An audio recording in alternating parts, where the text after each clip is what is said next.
Oh, excuse me. I didn't realize we were back. That election music, it just gets me every time. Wow. And we are prepared for a lot more where that came from because the midterms are just 5 short weeks away. There is obviously a lot at stake.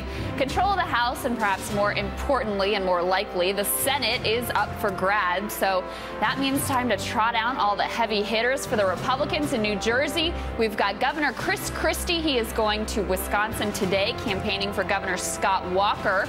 Jeb Bush is not in Florida today. He is in Kansas, stumping for Senator Pat Roberts. And later this week, Rand Paul is in North Carolina, while Mitt Romney heads to Michigan. Meantime, the Dems are also out in force. First Lady Michelle Obama is campaigning for Scott Walker's opponent in Wisconsin. And no downtime for new grandma Hillary Clinton, who headlines 2 Democratic fundraisers. And President Obama himself heads home to Illinois later this week to throw his support behind Governor Pat Quinn. But it is those congressional races that have politicos in a tizzy today.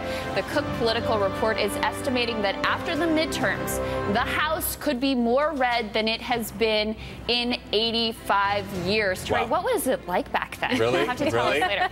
Really? Lots to talk about that right now. Wow. Erikka Knuti, Thanks, Fred. Democratic strategist and senior director at Purple Strategies. Erikka, thanks for being with us.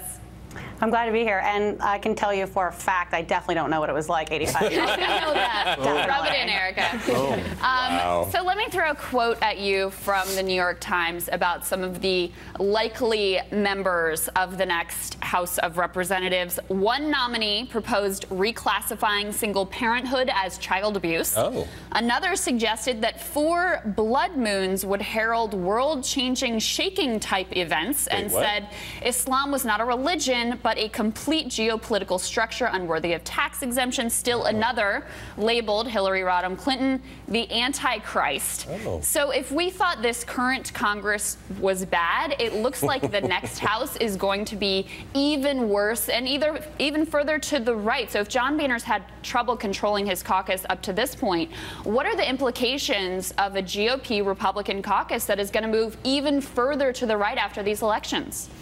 Well, so the first thing I think that is important for people to know is that even in a year that's not a wave election, it can still be bad for one party or the other. In this case, we'll say that Democrats are maybe having the worst year. The Senate map isn't good for us. But also, you have a frustrated populace of voters. You have the president with his approval ratings being, lowest, and particularly after this ISIS kind of stuff, even lower than he's used to. And then, the third thing is just that right now there doesn't seem to be a national thing to kind of coalesce around. There's not a national conversation around these midterms. So you're going to hear some of these more crazy comments pop up because without kind of a talking point that everyone sticks to or points to or a theme that everyone keeps going back to stay on message, you have kind of more people freelancing, so to speak. Yeah, and I'm getting the sense, though, that mood might even translate even further than the midterms and into the 2016 elections. Over the weekend, there was the Values Voters Summit where conservatives gather. They do this every year. And they put out a straw poll. You can see here the 2 winners, Ted Cruz and Ben Carson. And they're 2 big names that are missing from this list, Jeb Bush and Chris Christie, 2 that you would probably describe as moderate Republicans. Not only were they not on this list, Erikka, they were not invited to this event. And it makes me really wonder about 2016 and what that means for a moderate voice like a Jeb Bush or a Chris Christie when they're out there now trying to feel the water, see how much money they can raise, see what the reception is like when they're out visiting these states. And to be honest, from what I've seen so far, it doesn't seem like they have quite the support they need to get through the primary states. No, the primaries are always tricky. Obviously, the primary plays to the furthest extreme of either party, which is why gerrymandering has been so bad for democracy. What's happened is we have a lot of districts where they are so conservative or so liberal that there's nothing but primaries making those decisions. I think the big mistake here is that too many people are looking at 2016 without looking at 2014.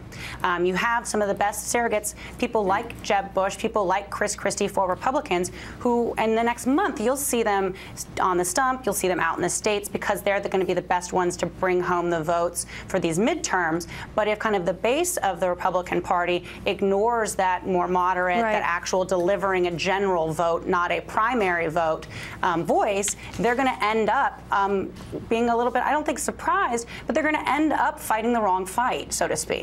Erikka, let's talk about the Senate and deal with a question that nobody is asking. After Election Day, will the Senate be red or blue?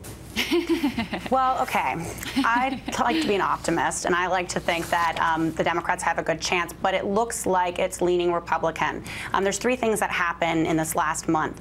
Voters engage, undecideds become decideds, and then people start to hit 50%. So whereas before we were touting candidates with 42%, calling them winners or really strong, 42% doesn't get you to 50 plus 1. So we're kind of in a different place here now, where we're going to start to see certain people break away from the pack. You're going to look at a shifting of resources. You're going to see the campaign committees moving money from one race to another. You're going to see some people cut loose. And then I think right now we have, there's kind of the slate of toss-ups, which have been toss-ups for a really long time. We haven't seen much movement in polls in some of these kind of battleground states in the last 6 months. You're going to start to see some movement there. But now we're into those kind of October surprise races like Kansas, Colorado. Some people would say Iowa as well, where they weren't necessarily on our toss-up radar, but are kind of moving back in. There's two ways of looking at it. One is, well, that's really hard. Republicans are going to be spread very thin. The other way of looking at that is that they have more opportunities to actually hit the 6-number mark that they need to take back the Senate. It's like in corporations, they always say that don't call it a challenge, call it an opportunity. But it always makes you just sound like a phony if it's like something really bad. And you're like, here's an opportunity for us. Oh, thank you. That was random. What I want to ask you about, though, is the short-termism here. You just mentioned October surprise. October, we all know, is when it matters, right? This is the countdown. This is the home stretch. And I just think back to all the politics we've lived through over the last year, all the stuff on the ACA website problems, how that was going to dog Obama, then the shutdown, which was supposed to help Democrats. And yet here we are going to October, and what are people talking about? What's the president being asked about, right? It's all ISIS. It's all these foreign policy conflicts, which some people worry could create danger here at home. Does that mean, in your view, as a political strategist, that all that time on all that other earlier political drama isn't going to be front and center in October for voters?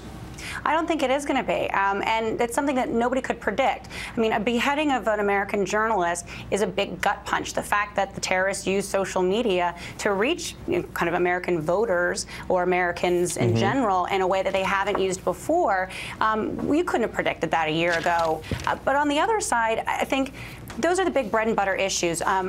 Going back to what candidates and incumbents really need to do is they need to appeal to voters and say, I want to represent you. I want to be your voice in Washington. The appropriate thing for them to do is talk about the things they've done in Washington, like the Affordable Care Act. When you have something that's this gut punch, as these videos were to all of America, I mean, I think everybody felt it.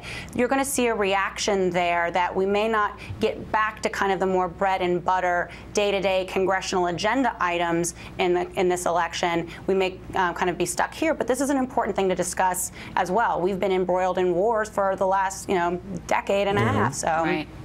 Yeah, I think when you combine, that sense of the threat with still the feeling like for most Americans the economy has not recovered at all, it adds up to a lot of trouble for the party that's in power. Erikka Knuti, thank you so much.